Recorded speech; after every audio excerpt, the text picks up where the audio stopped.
नमस्कार दोस्तों, मैं रोहित कुमार स्वागत करता हूं आप सभी के अपने YouTube चैनल स्टडी टेबल पे। और आज की इस वीडियो में हम बात करने वाले हैं टॉप 51 जीके के क्वेश्चंस के बारे में।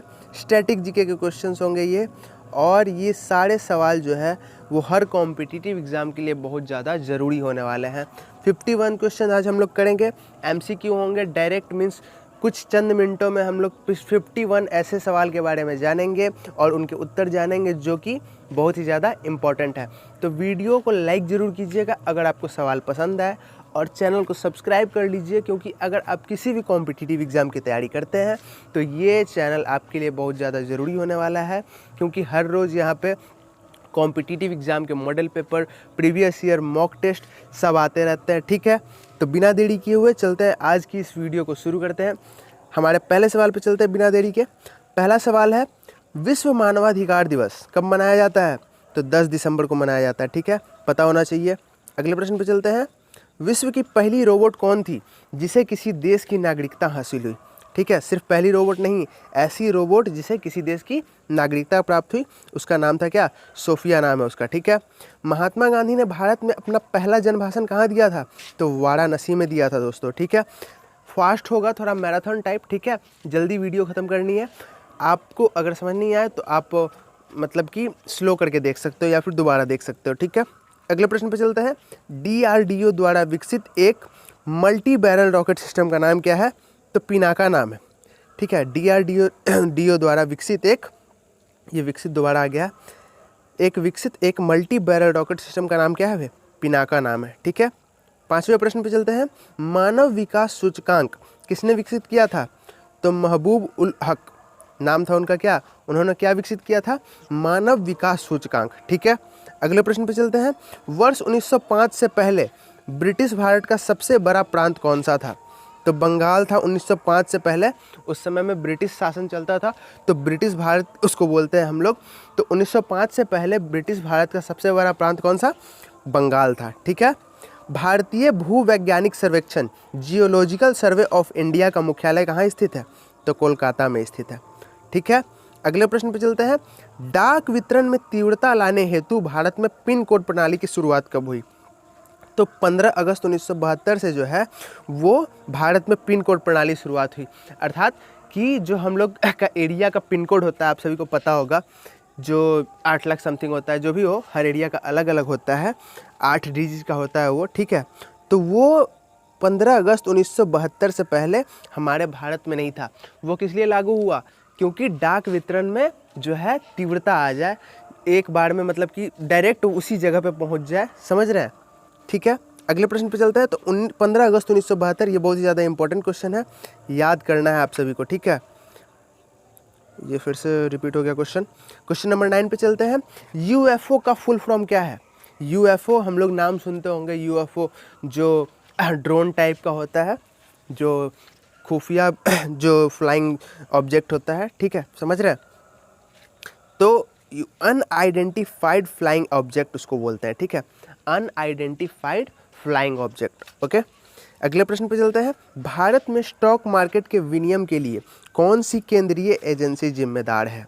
तो भारतीय प्रतिभूति और विनिमय बोर्ड, शॉर्ट फॉर्म है सेबी उसको बोलते हैं। ठीक है, भारत में स्टॉक मार्केट के विनियमन के लिए कौन सी केंद्रीय एजेंसी जिम्मेदार है? तो सेबी, भारतीय प्रतिभूति और विनिमय बोर्ड। ठीक है, अगले प्रश्न पे चलते हैं। चौरी चौरा घटना किस दिन घटी थी? तो 5 फरवरी 1922 को। अगले प्रश्न पे चलते हैं। ब्रिटिश गवर्नर जनरल का कौन थे जिन्होंने भारत में रेलवे का शुभारंभ किया था? तो लॉर्ड डलहौजी ने जो है वो भारत में रेलवे का शुभारंभ किया था। ठीक है, अगले प्रश्न पे चलते हैं। भारत में स्थित जवाहरलाल नेहरू बंदरगाह कहाँ स्थित है? तो मुंबई में। ठीक है, अगले प्रश्न पे चलते हैं। भारत में केंद्र शासित प्रदेश की संख्या कितनी है? तो 8 केंद्र शासित प्रदेश हैं। ठीक है, याद रखना आप सभी को। और ये सारे प्रश्न बहुत ही ज़्यादा इंपॉर्टेंट है, आपको क्वेश्चंस देख के सुन के पता चल रहा होगा। ठीक है, तो अभी तक अगर वीडियो को लाइक नहीं किया तो प्लीज़ एक लाइक ज़रूर कर दीजिए। अगले प्रश्न पे चलते हैं। छत्तीसगढ़ राज्य की स्थापना किस वर्ष हुई थी? तो 1 नवंबर 2000 को। ठीक है, याद रखना है आप सभी को, 1 नवंबर 2000 को छत्तीसगढ़ राज्य की स्थापना हुई थी। ठीक है, भारत में स्थित कांदला बंदरगाह किस राज्य में स्थित है? तो गुजरात राज्य में स्थित है। ठीक है, कांदला बंदरगाह जो है वो गुजरात राज्य में स्थित है। अगले प्रश्न पे चलते हैं। बाबा साहेब अम्बेडकर अंतर्राष्ट्रीय हवाई अड्डा कहाँ स्थित है? तो नागपुर महाराष्ट्र में स्थित है। कौन सा अंतर्राष्ट्रीय हवाई अड्डा? बाबा साहेब अम्बेडकर। ठीक है, अगले प्रश्न पे चलते हैं। भारत में प्रोजेक्ट टाइगर की शुरुआत कब की गई थी? प्रोजेक्ट टाइगर तो 7 अप्रैल 1973 को जो है वो भारत में प्रोजेक्ट टाइगर की शुरुआत की गई थी। ठीक है, अगले प्रश्न पर चलते हैं। विश्व की सबसे ऊंची पर्वत चोटी कौन सी है? तो ये तो आप सभी को पता होगा, माउंट एवरेस्ट। ठीक है, अगले प्रश्न पर चलते हैं। हिमाचल प्रदेश राज्य की स्थापना कब की गई? तो 25 जनवरी 1971 को जो है वो हिमाचल प्रदेश राज्य की स्थापना हुई थी। ठीक है, हिमाचल प्रदेश। अगले प्रश्न पर चलते हैं। पौधों को सबसे अधिक जल किस प्रकार की मृदा से प्राप्त होता है? तो चिकनी मिट्टी से जो है वो पौधों को सबसे अधिक जल प्राप्त होता है। ठीक है, अगले प्रश्न पे चलते हैं। झीलों की नगरी किस शहर को कहा जाता है? तो झीलों की नगरी उदयपुर शहर को कहा जाता है। ठीक है, अगले प्रश्न पे चलते हैं। अल्पना भारत के किस राज्य की प्रमुख लोक कला शैली है? तो पश्चिम बंगाल की प्रमुख कला शैली, लोक कला शैली कौन सी है?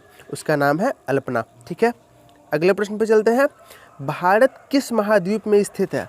तो भारत भैया एशिया महाद्वीप में स्थित है, आप सभी को पता ही होगा। अगले प्रश्न पे चलते हैं। प्रसिद्ध गोपीनाथ बोरदोलोई अंतर्राष्ट्रीय हवाई अड्डा कहाँ पे है?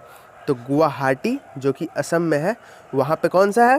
प्रसिद्ध गोपीनाथ बोरदोलोई अंतर्राष्ट्रीय हवाई अड्डा है। ठीक है, अगले प्रश्न पे चलते हैं। सिख धर्म का संस्थापक किस सिख गुरु को माना जाता है? तो गुरु नानक जी को जो है वो सिख धर्म का संस्थापक माना जाता है। ठीक है, अगले प्रश्न पे चलते हैं। टेलीविज़न का आविष्कार किसने किया था? तो जॉन लोगी बेयर्ड नाम था उनका, जिन्होंने टेलीविज़न का आविष्कार किया था। ठीक है, अगले प्रश्न पे चलते हैं। कागज़ का आविष्कार किस देश में हुआ? तो भैया चीन में हुआ है। अगले प्रश्न पे चलते हैं। वेदों की ओर लौटो, इसका नारा किसने दिया था? बहुत ही लोकप्रिय नारा है। तो दयानंद सरस्वती जी द्वारा जो है वो वेदों की ओर लौटो का नारा दिया गया था, वेदों की ओर लौटो। ठीक है, अगले प्रश्न पे चलते हैं। गोबर गैस में मुख्य रूप से क्या पाया जाता है? तो गोबर गैस में मुख्य रूप से मीथेन गैस का अवयव पाया जाता है। ठीक है, अगले प्रश्न पे चलते हैं। आधुनिक ओलंपिक खेलों की शुरुआत कहाँ से हुई थी? तो एथेंस, यूनान से हुई थी। ठीक है, अगले प्रश्न पे चलते हैं। हिंदी दिवस कब मनाया जाता है? याद रखना आप सभी को 14 सितंबर, बहुत ही इम्पॉर्टेंट डेट्स जो दिवस वाले प्रश्न होते हैं उसकी भी एक वीडियो आएगी अलग से, जिसमें कि जितने भी इम्पॉर्टेंट जो दिवस हैं, डेज़ हैं, वो सारे उसमें कवर हो जाएंगे। उसके लिए ये बहुत ज़्यादा इम्पॉर्टेंट है, हिंदी दिवस। ठीक है, अगले प्रश्न पे चलते हैं। आप सभी को याद रखना है हिंदी दिवस 14 सितंबर। किस देश की स्थल सीमा सर्वाधिक देशों के साथ मिलती है? तो चीन की स्थल सीमा जो है वो सर्वाधिक देशों के साथ मिलती है। क्यों? इसका एक रीज़न ये है कि वो बहुत बड़ा, क्षेत्रफल की दृष्टि से बहुत बड़ा देश है, सबसे बड़ा देश है, तो उसके आसपास बहुत ज़्यादा ही कुछ देश है जिसकी सीमा उससे मिली हुई है। ठीक है, अगले प्रश्न पे चलते हैं। पृथ्वी अपनी धुरी पर किस दिशा में घूमती है? तो पश्चिम से पूर्व की दिशा की ओर उड़ती मतलब घूमती है। ठीक है, याद रखना है। सूरज जैसे कि पूर्व से पश्चिम की ओर जाता है, तो पृथ्वी को उसका उल्टा आप समझ लीजिए कि पश्चिम से पूर्व दिशा की ओर। ठीक है, अगले प्रश्न पे चलते हैं। तुलसीदास कृत रामचरितमानस हिंदी भाषा की किस बोली में लिखी गई थी? तो अवधी भाषा में लिखी गई थी। कौन सी? रामचरितमानस। किसके द्वारा लिखी गई थी? तो तुलसीदास जी द्वारा लिखी गई थी। ठीक है, शिव कुमार शर्मा का संबंध किस वाद्य यंत्र से जुड़ा हुआ है?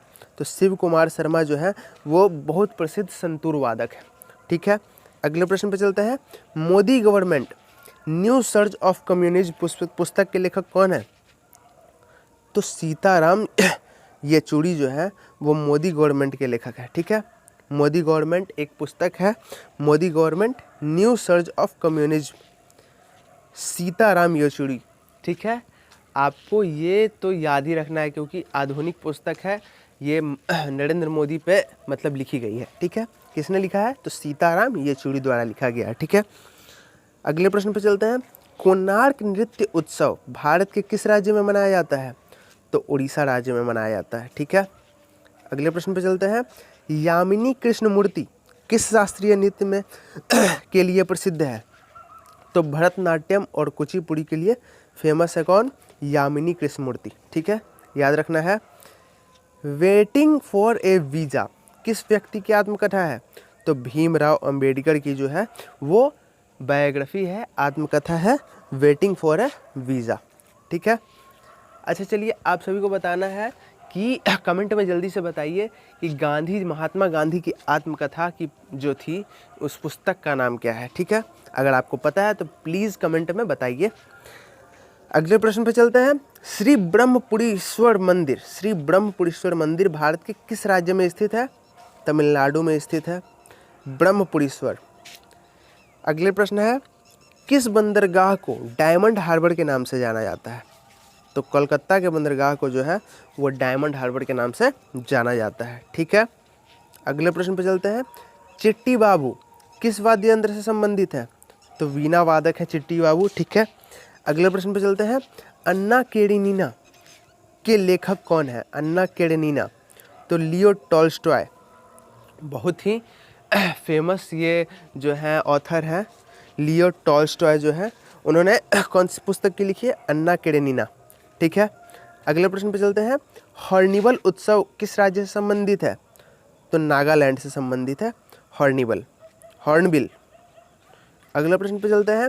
ग्रैमी पुरस्कार जीतने वाली पहली भारतीय महिला कौन थी?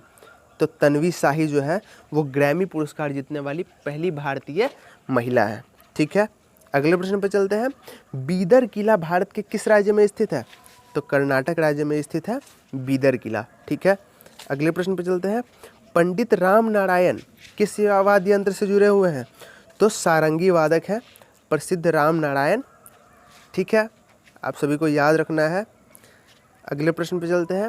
अंतर्राष्ट्रीय रेत कला उत्सव आमतौर पर किस राज्य में मनाया जाता है?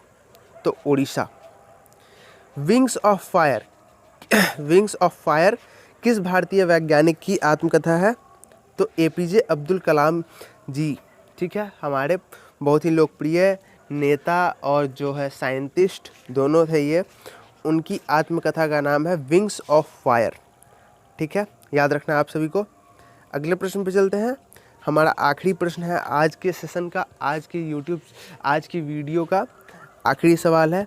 असम का अम्बुबाची त्यौहार हर साल किस महीने में मनाया जाता है? तो जून के महीने में मनाया जाता है असम का अम्बुबाची त्यौहार। ठीक है, आप सभी को याद रखना है। चलिए इसी के साथ हमारी आज की ये वीडियो समाप्त होती है। और अगर आज की ये वीडियो आप सभी को अच्छी लगी हो तो प्लीज़ वीडियो को लाइक ज़रूर कीजिएगा और चैनल को सब्सक्राइब कर लीजिए ताकि हम लोग हर रोज़ मिले और हर रोज़ साथ पढ़ाई करें। ठीक है, उम्मीद करते हैं आप सभी स्वस्थ होंगे और जल्दी ही अपने लक्ष्य की प्राप्ति कर सकेंगे। मिलते हैं अगली वीडियो में। धन्यवाद।